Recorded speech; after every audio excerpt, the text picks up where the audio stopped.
আমার প্রথম ক্লাসে সবাইকে স্বাগত। আমি শিবনাথ কর্মকার, প্রয়াসের পক্ষ থেকে সবাইকে জানাই সাদর অভিনন্দন। ব্যক্তিগতভাবে আমি আমার শিক্ষকতা জীবনে দেখেছি যে বহু ছাত্রছাত্রী তারা ইংলিশে যথেষ্ট দুর্বল, এবং যারা কম্পিটিটিভ পরীক্ষা দিচ্ছে তারা যখন ইংরেজিটা প্রস্তুতি নেয় তখন তারা শুধুমাত্র কিছু সিনোনিম, অ্যান্টোনিম বা ফ্রেজাল ভার্ব বা ইডিয়ম, ফ্রেজ এগুলো মুখস্থ করে যায় এবং তাদের লিখতে অনেকটা অসুবিধা হয়।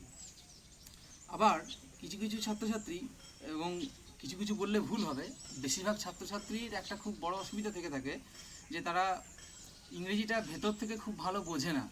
কারণ হচ্ছে যে নিচু ক্লাসগুলোতে যখন তারা পড়তো, অর্থাৎ 5, 6, 7, 8, 9, 10 এই জায়গাতে তাদের অনেক খামতি থেকে গেছে এবং অনেক সেই জন্য দুর্বলতাটা আগে থেকেই সৃষ্টি হয়েছে। তো সেই প্রচেষ্টার মাধ্যমে, অর্থাৎ আমি সেরকমভাবেই কিছু ক্লাস আপনাদের নেব যাতে করে সেই সমস্ত দুর্বলতার জায়গাগুলো খুব সহজেই আমরা ওভারকাম করতে পারি। আমি একদম বেসিক জায়গা থেকে ইংলিশটা শুরু করব, যাতে করে ছাত্রছাত্রীরা শুধু কম্পিটিটিভ ছাত্রছাত্রী নয়, যে কোনো ক্লাসের 5, 6, 7, 8 থেকে শুরু করে স্কুলে যারা পড়ে তারাও আমার ক্লাসে উপকৃত হবে। এবং খুব বেসিক জায়গাগুলো থেকে আমি শুরু করব, সেইগুলো বোঝাবো। আপনাদের কোনো সুবিধা অসুবিধা হলে কমেন্ট করে জানাবেন। চেষ্টা করব সেই জায়গাগুলো যতটা পারা যায় সম্পূর্ণ করার। বেশ, আর কথা বলছি না, আমি সরাসরি চলে আসছি আমার প্রথম ক্লাসে। আজকে আমরা প্রাথমিকভাবে টেন্স নিয়ে জানবো, কিছু তথ্য জানবো, কিছু তথ্য আলোচনা করব এবং টেন্স সম্পর্কে আমি বোঝাবো আজকে। খুব ছোট এরিয়া শুনে মনে হতে পারে, কিন্তু টেন্সের ওপরে ইংলিশটা গোটাটা ভিতটা কিন্তু দাঁড়িয়ে আছে।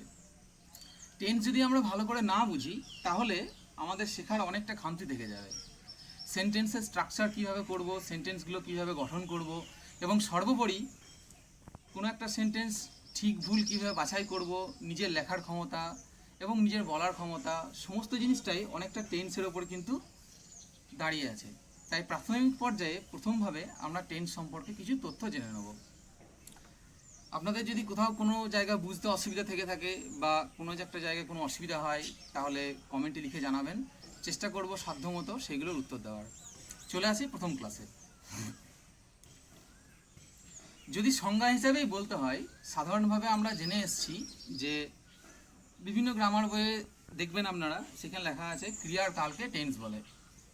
তো এই ভাষাটাকেই আমি আরেকটু ভেঙে বলি এবং আরও সুন্দরভাবে সাজিয়ে যদি বলি আমরা, তাহলে এই যে স্ক্রিনে আমি বোর্ডে আমি যেটা লিখে রেখেছি এটা আপনারা দেখুন সবাই।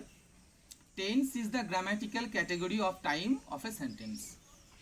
তাহলে টেন্স কি হচ্ছে, যে হ্যাঁ, আরেকটা কথা আমি বলে রাখি যে আমি প্রথম দিকে ক্লাসগুলো পুরোপুরি বাংলাতেই নেব, বাংলাটা বেশি বলবো, এবং আস্তে আস্তে আপনারা যখন ধাতস্থ হয়ে যাবেন বা অভ্যস্ত হয়ে যাবেন তখন আমি চেষ্টা করব ইংলিশে বলার। Tense is the grammatical category of time of a sentence. কোনো একটা সেন্টেন্সে গ্রামারের নিয়মে সময় হচ্ছে টেন্স। ক্রিয়ার কাল আমরা সরাসরি বলবো না। কেন বলবো না একটু পরে আমি আসছি। তাহলে আমরা একটা সেন্টেন্স নিয়ে নিই এখানে, যে সেন্টেন্সটার আমরা সময়টা নির্ণয় করব গ্রামারের নিয়মে।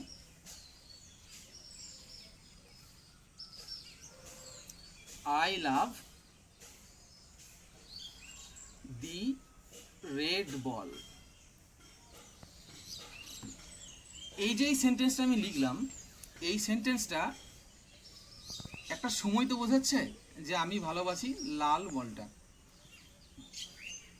এটা বর্তমান সময় বোঝাচ্ছে, তার জন্য এটা হবে প্রেজেন্ট টেন্স। আমরা কিছু তো জানি টেন্স সম্পর্কে, সেই অভিজ্ঞতা থেকেই বলতে পারি যে এটা বর্তমান সময় বোঝাচ্ছে, তার জন্য এটা হবে প্রেজেন্ট টেন্স, অর্থাৎ প্রেজেন্ট টাইমটা বোঝাচ্ছে। আবার আমরা যদি বলি I loved the red house,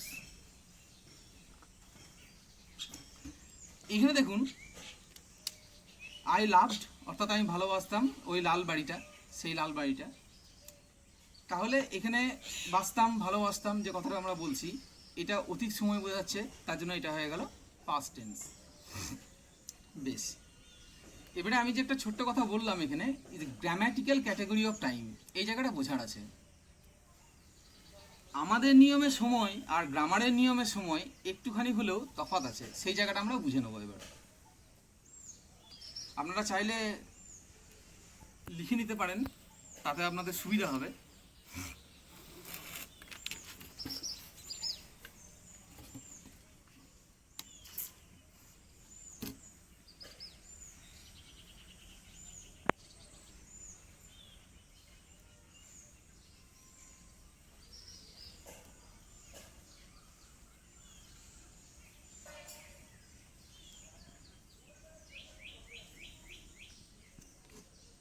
কি লিখলাম এখানে? I am going to Delhi tonight, আজ রাত্রে আমি দিল্লি যাচ্ছি।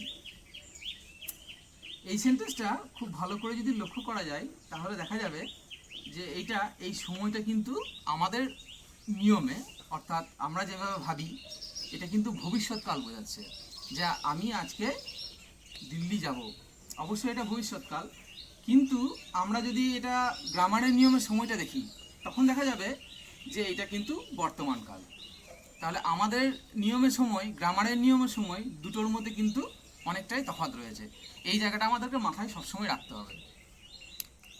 বেশ, সরাসরি টেন্সে আসার আগে আরও কিছু দু চারটা কথা আমি বলে নিতে চাই। আপনারা লক্ষ্য করুন, আমি এখানে দুটো সেন্টেন্স লিখছি।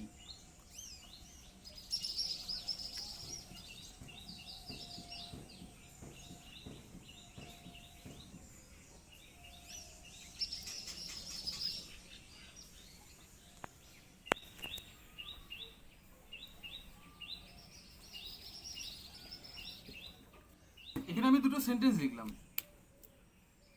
এই সেন্টেন্সটাতে মোট 4টে ওয়ার্ড রয়েছে। নিচের সেন্টেন্সেও 4টে ওয়ার্ড, ওপর সেন্টেন্সেও 4টে word. I knew the man, আমি লোকটিকে জানি। Sorry, I know the man, আমি লোকটিকে জানি। আই নিউ দ্য ম্যান, আমি লোকটিকে জানতাম।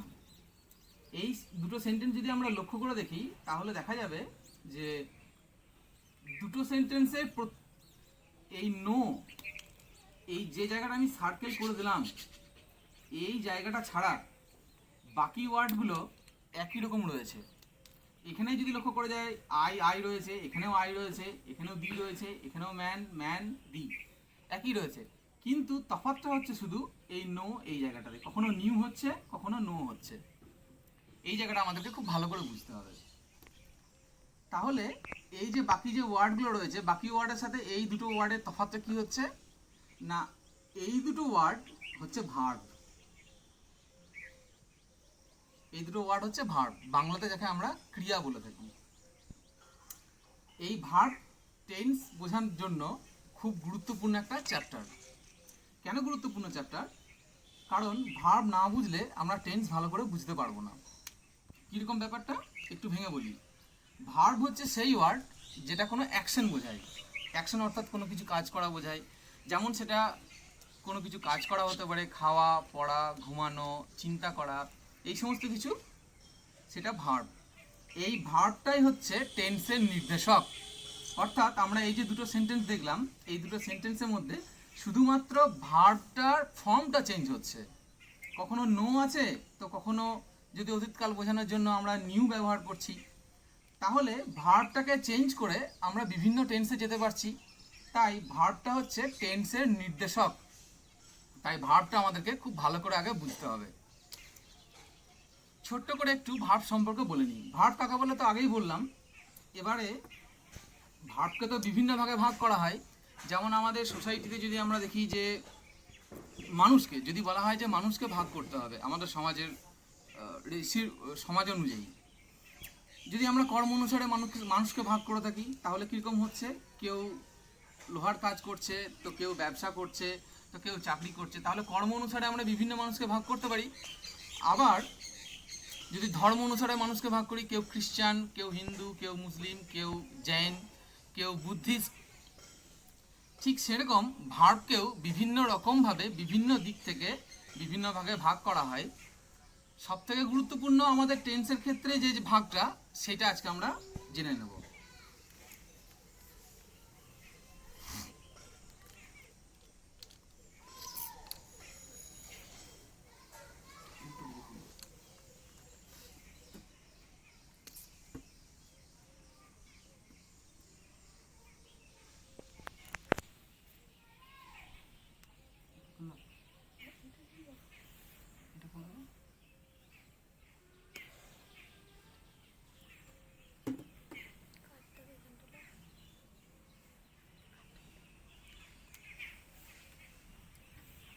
ভার্ব, প্রাইমারিলি আমরা ভার্বকে দুই ভাগে ভাগ করব। একটা হচ্ছে মেন ভার্ব আর একটা হচ্ছে অক্সিলারি ভার্ব।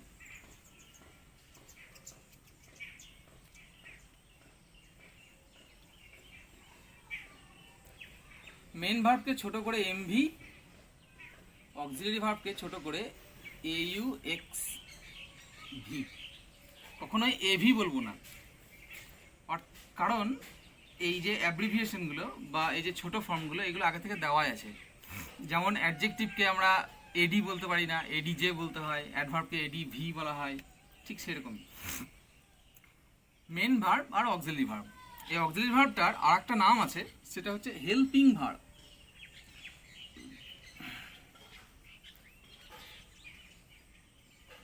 হেল্পিং ভার্ব অর্থাৎ সাহায্যকারী ক্রিয়া, সাহায্যকারী ভার্ব। এই ভার্বটাকে সাহায্য করে বিভিন্ন ধরনের সেন্টেন্স গঠন করতে এবং বিভিন্ন ধরনের ফর্ম গঠন করতে। ছোট করে আমরা দেখে নেব।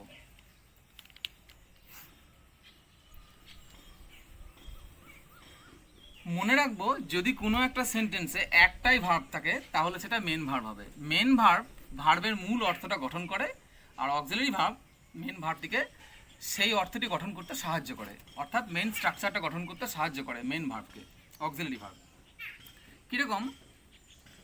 প্রথমে একটা বি ভার্বকে নিয়ে আসি। বি মানে তো হওয়া। এই বিটা বিভিন্ন রকম হয়। প্রেজেন্ট টেন্সে যদি আমরা দেখি, যদি বর্তমান সময়ে দেখি, যেমন আই এম এ বয়, আবার he is a nurse, sorry he is a teacher, you are a nurse, এইরকম। তো অ্যাম, ইজ, আর, এগুলো সবই কিন্তু বি ভার্ব, এগুলো মানে হচ্ছে হওয়া। আবার আর একটা সেন্টেন্স যদি আমরা দেখি, তাহলে এখানে আমরা মিনিংটা পাচ্ছি। আই এম এ বয়, আমি হয় একজন বালক, এখানে মিনিংটা রয়েছে, অর্থাৎ অর্থ গঠন করছে, একটাই ভার্ব আছে, এটা অবশ্যই মেন ভার্ব হয়ে গেল। আবার যদি এরকম দেখি, আই এম রিডিং এ বুক, এইখানে লক্ষ্য করে দেখুন যে অ্যামটা রয়েছে, এখানেও অ্যামটা ছিল, আবার এখানে রিডিং রয়েছে, এটাও একটা ভার্ব, এটাও একটা ভার্ব। এইখানে যে কাজ করা, যেটা আমরা বলছিলাম, অর্থাৎ পড়া, যেটা সেই মিনিংটা এখানে রয়েছে, মূল অর্থটা গঠন করছে রিডিংটা।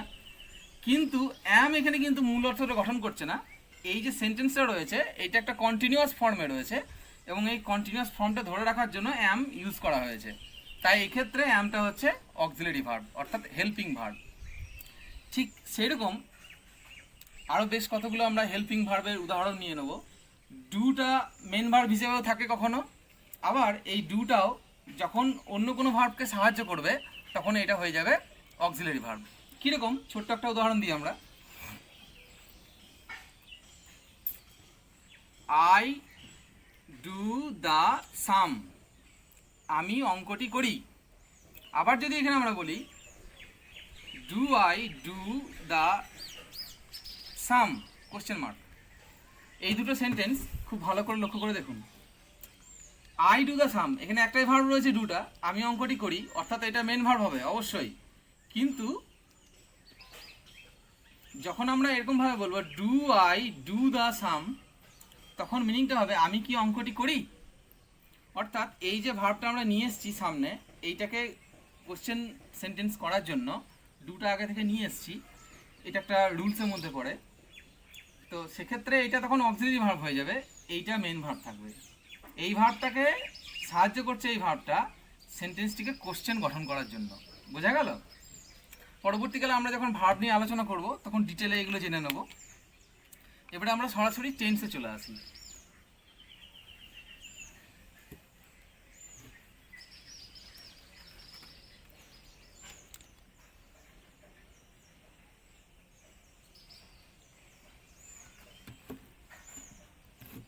বেশিরভাগ আমরা জানি যে টেন্সকে, বেশিরভাগ ছাত্রছাত্রী বা যারা ভিডিওটা দেখছেন তারা সকলেই জানি যে টেন্সকে তিনটে ভাগে ভাগ করা হচ্ছে, অর্থাৎ তিনটে কাল, তিনটে সময় নির্দেশ করা হয়। সেই তিনটে হচ্ছে একটা হচ্ছে প্রেজেন্ট,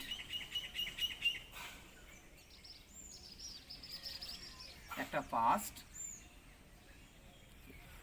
আর একটা ফিউচার।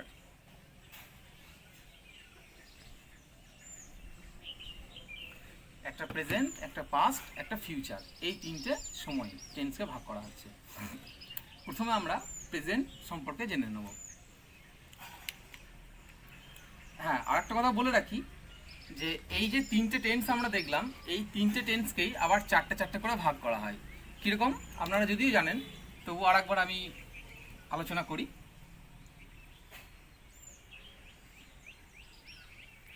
প্রেজেন্ট সিম্পল, এটাকে অনেকে ইনডিফিনাইটও বলে, অনেক গ্রামার বই ইনডিফিনাইট লেখা থাকতে পারে, তো আমরা সিম্পলটাই লিখব। প্রেজেন্ট কন্টিনিউয়াস, প্রেজেন্ট পারফেক্ট, আর পারফেক্ট কন্টিনিউয়াস।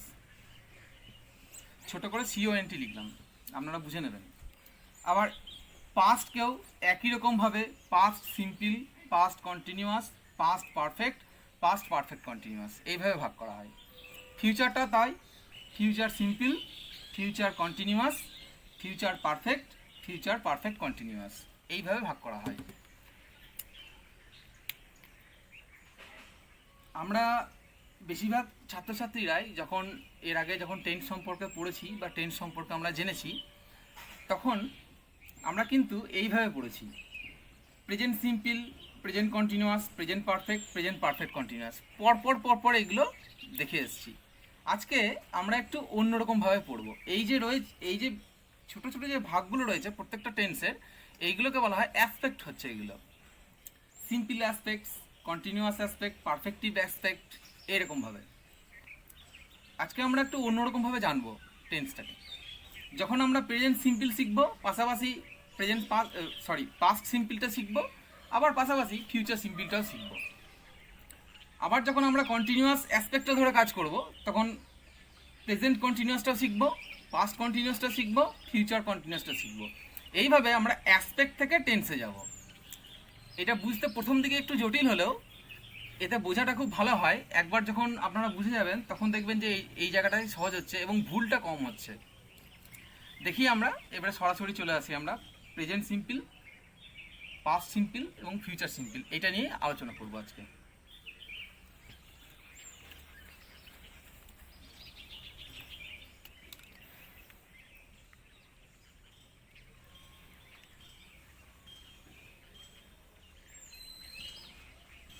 প্রেজেন্ট সিম্পল, আমরা প্রথমে স্ট্রাকচারের জায়গাটায় আসি।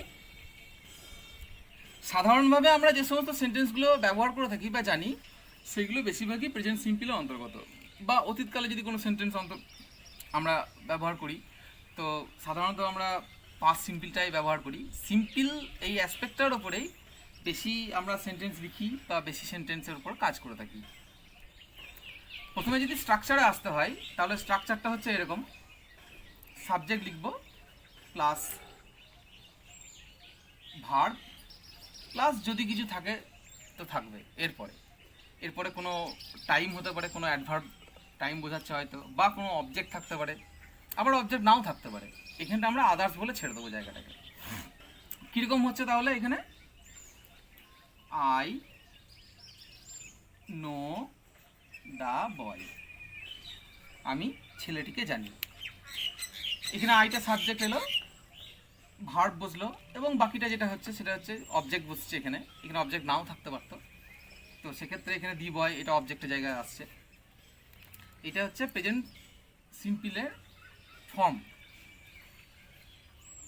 আবার আমরা যখন বেশ একটু ডিটেলেই করে দেখি কীরকম হচ্ছে এটা।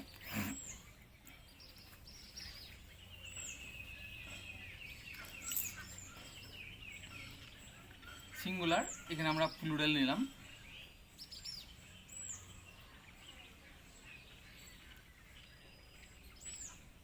আই নো,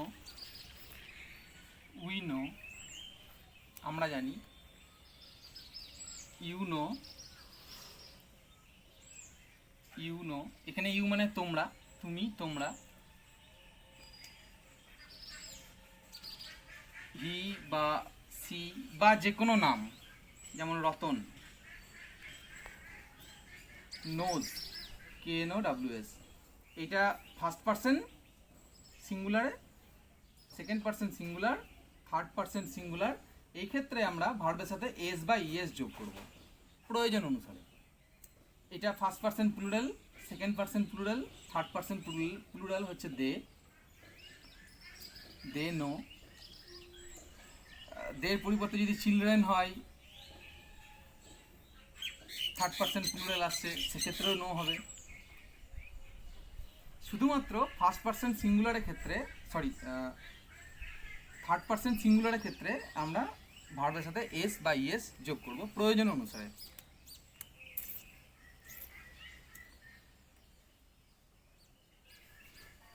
বেশ,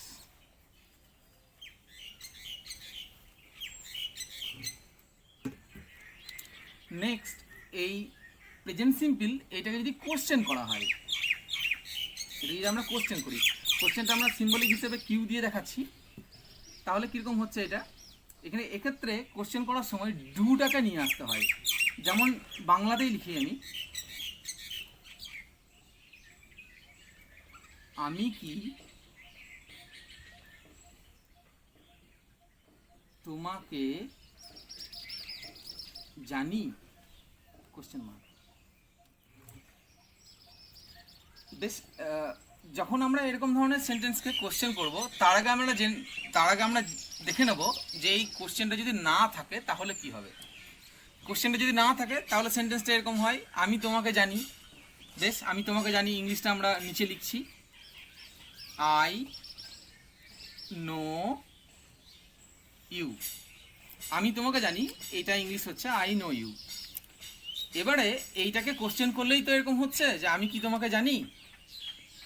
তো সেক্ষেত্রে স্ট্রাকচারটা হচ্ছে আগে ডু নিয়ে আসা, ডু বা ডাজ নিয়ে আসা, তারপর আমরা এই সেন্টেন্সটাকে লিখবো এখানে, তারপরে সাবজেক্টটা বসাবো আমরা। সাবজেক্টকে আই, আমি, ডু আই, তারপরে মেন ভার্ব যেটা নো, তারপরে বাকিটা যেটা থাকবে সেটা লিখবো। ইউ আছে এখানে, তোমাকে, এই ইংলিশটা ডু আই নো ইউ। এক্ষেত্রে ডুটা হবে। ডাজ কখন হবে? যে ক্ষেত্রে আমরা প্রেজেন্ট সিম্পল টেন্সে দেখেছি যে থার্ড পারসন সিঙ্গুলার যখন হচ্ছে হি, সি বা যে কোনো একটা নাম বোঝাচ্ছে, তো সেই ক্ষেত্রে তখন আমরা ডাজটা ইউজ করব। যেমন ছোট্ট করে একটা উদাহরণ দিয়েই দিই আমি, ডাজ হি ডু দ্য সাম, সে কি অঙ্কটা করে। এইটা অক্সিলারি ভার্ব, অবশ্যই এইটাও অক্সিলারি ভার্ব ছিল। আগে আমরা যখন ভার্বটাকে ভাগ করেছিলাম তখন আমরা দেখেছিলাম অক্সিলারি ভার্বের জায়গাটা মেন ভার্বকে সাহায্য করে। এটা যদি মেন ভার্ব হয়, এটা অক্সিলারি ভার্ব, এটা সাহায্য করছে। এখানে দুটো ভার্ব রয়েছে, এক্ষেত্রেও তাই। এই ডাজটা হচ্ছে auxiliary verb, question sentence form করার জন্য আমরা নিয়ে এসেছি। এবং এই যে ডুটা রয়েছে, এই ডুটা অবশ্যই কিন্তু মেন ভার্ব, আমি সে কি অঙ্কটা করে এমনটা বোঝাচ্ছে। এই ফর্মটা আমরা দেখে নেব। এরপর যদি কারো বুঝতে কোনো অসুবিধা হয় তাহলে গ্রামারের সাহায্য নেবেন আপনারা, এবং আমাকেও কমেন্ট করে জানাতে পারেন। সেক্ষেত্রে আমি নেক্সট ক্লাসে সেই জায়গাটা ক্লিয়ার করে দেওয়ার চেষ্টা করব। বেশ, এবারে আমরা নেগেটিভ সেন্টেন্সে আছি। এই প্রেজেন্ট সিম্পলটাকে যদি নেগেটিভ করা হয়, কীভাবে নেগেটিভ করা হয়?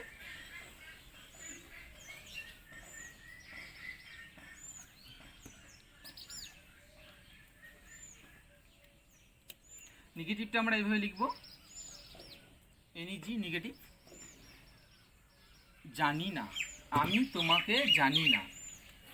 বেশ, তাহলে ওই যে প্রথম আমরা যে সেন্টেন্সটা নিচে লিখেছিলাম, আমি কি তোমাকে জানি, বা সেটাকে করার আগে যখন আমরা লিখলাম প্রথম সেন্টেন্সটা আমি তোমাকে জানি, সেটাই আরেকবার লিখবো আমরা, আই নো ইউ।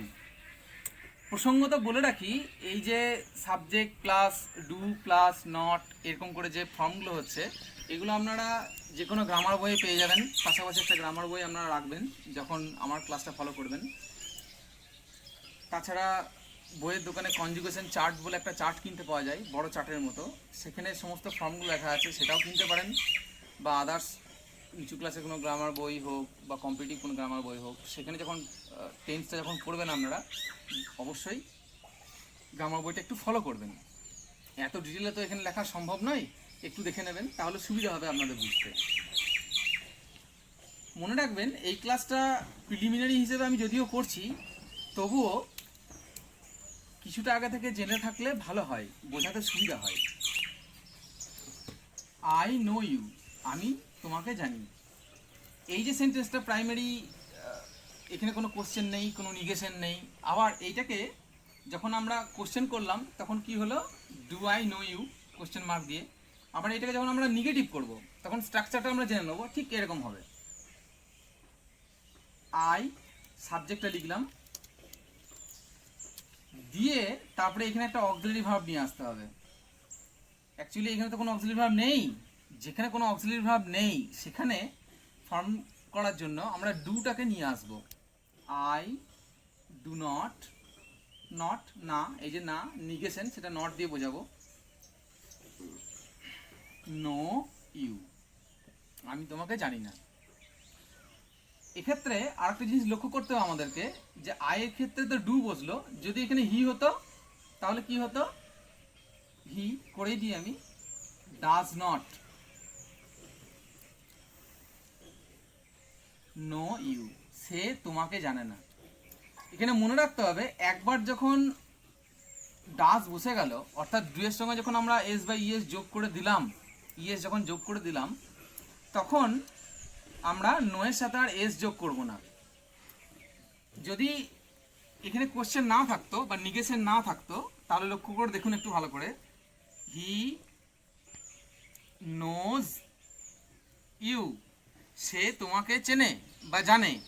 এক্ষেত্রে কিন্তু মেন ভার্বের সঙ্গে এসটা যোগ হলো। এখানে আমি বলেছিলাম যে থার্ড পারসন সিঙ্গুলারের ক্ষেত্রে এস বা ইএস যোগ হয়, কিন্তু যখন আমরা ডাজ লিখে দেবো, অর্থাৎ ডু এর সঙ্গে যখন ইএস যোগ করব, তখন মেন ভার্বের সঙ্গে এস বা ইএস যোগ করার কোনো অর্থ হয় না, কোনো প্রয়োজন নেই। তাই এটাই হচ্ছে ফর্ম, এই জিনিসটা আমাদেরকে মনে রাখতে হবে। Last of all present simple টেন্সটার ক্ষেত্রে এবারে আমরা ইউজগুলো দেখে নেব, যে কখন কখন আমরা এই টেন্সটাকে ব্যবহার করতে পারি। বেশ, আমি একটু মুছে নিই।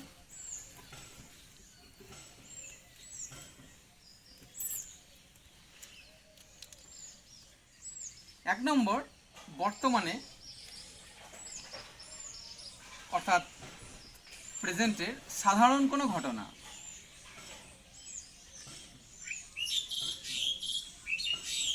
সাধারণ কোনো ঘটনা, সাধারণভাবে ঘটে থাকে এমন কোনো ঘটনা, যেমন দি বার্ডস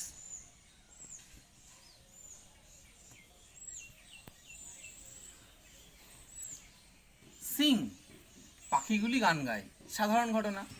মা রান্না করে, মাদার কুকস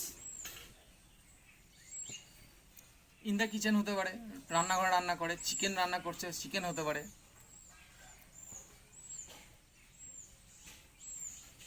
তাই বর্তমানে সাধারণ ঘটনা প্রেজেন্ট সিম্পল আমরা ব্যবহার করে থাকি। নেক্সট আর কি কারণে ব্যবহার করে থাকি দেখে নেব।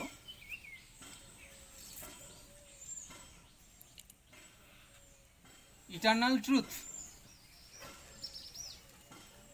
শাশ্বত চিরন্তন যে ঘটনাগুলো, যেমন দি আর্থ মুভস, খুব পরিচিত একটা সেন্টেন্স, মুভস রাউন্ড দি সান, পৃথিবী সূর্যের চারদিকে ঘোরে। এটা চিরন্তন ঘটনা, অর্থাৎ এটা কোনো চেঞ্জ হবে না। আবার যদি আমরা বলি ম্যান ইজ মর্টাল, মানুষ মরণশীল, মানুষ মরবেই, যার জন্ম আছে তার মৃত্যু আছে, মানুষ মরণশীল, তো কোনো মানুষ চিরদিন বেঁচে থাকে না, এটা একটা চিরন্তন ঘটনা, শাশ্বত চিরন্তন ঘটনা। তাই এটা প্রেজেন্ট সিম্পল আমরা নিয়ে আসবো, এটা একটা ব্যবহার। নেক্সট ইউজ আমরা দেখব, খুব ছোট করে ইউজগুলো বলছি, আপনারা গ্রামার বইয়ে আরও হয়তো ইউজ পেয়ে যাবেন, সেখানে দেখবেন, কোনো অসুবিধা হলে কমেন্টে লিখে জানাবেন।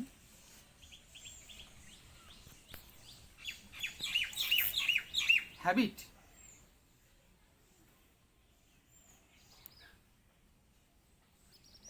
অভ্যাস, অভ্যাস বোঝায়। কীরকম, হ্যাবিট অর্থাৎ অভ্যাস। কীরকম অভ্যাস? My father reads the Telegraph,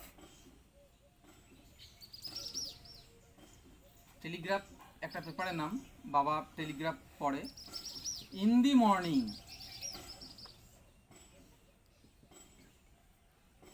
everyday, বাবা প্রতিদিন সকালে টেলিগ্রাফ পেপারটি পড়েন।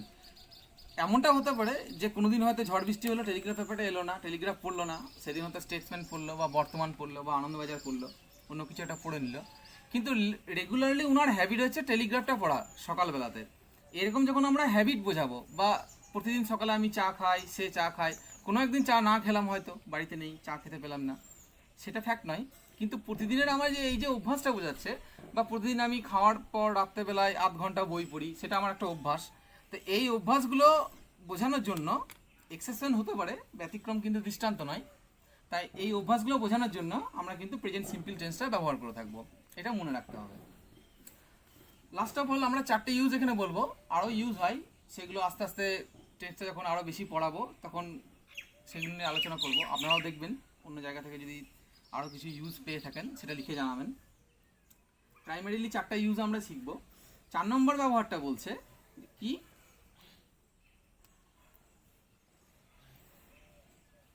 আগে থেকে কোনো ঘটনা নির্দিষ্ট হয়ে আছে যেটা ভবিষ্যতে ঘটবে, ভবিষ্যতে বোঝায়। ফিউচার হ্যাপেনিং, ভবিষ্যতে কোনো একটা কিছু ঘটবে এবং সেটা আগে থেকে ফিক্সড হয়ে আছে, সেটা আগে থেকে, এরকম ক্ষেত্রে। তাহলে আমরা দেখছি যে কথাটা আমরা আগে আলোচনা করেছিলাম, যে tense is the grammatical category of time, যে প্রেজেন্ট টেন্স যে শুধু প্রেজেন্টটাই বোঝাবে তা নয়, প্রেজেন্ট টেন্সটা ফিউচারও বোঝাতে পারে, ফিউচার টাইমটাকেও বোঝাতে পারে, কিন্তু গ্রামারের নিয়মে সেটা প্রেজেন্ট টেন্স। তাহলে কোনো একটা ঘটনা ভবিষ্যতে ঘটবে এবং সেটা ফিক্সড হয়ে আছে আগে থেকেই, সেই ক্ষেত্রে আমরা প্রেজেন্ট সিম্পল টেন্স ব্যবহার করতে পারি এবং সেটা যথাযথ হয়। যেমন দি কাঞ্চন কন্যা,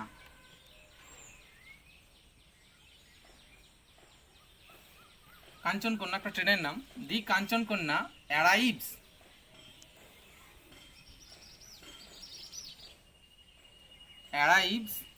অ্যাট প্ল্যাটফর্ম নম্বর 5, কাঞ্চন কন্যা 5 নম্বর প্ল্যাটফর্মে আসবে, এটা আগে থেকে ফিক্স করা আছে।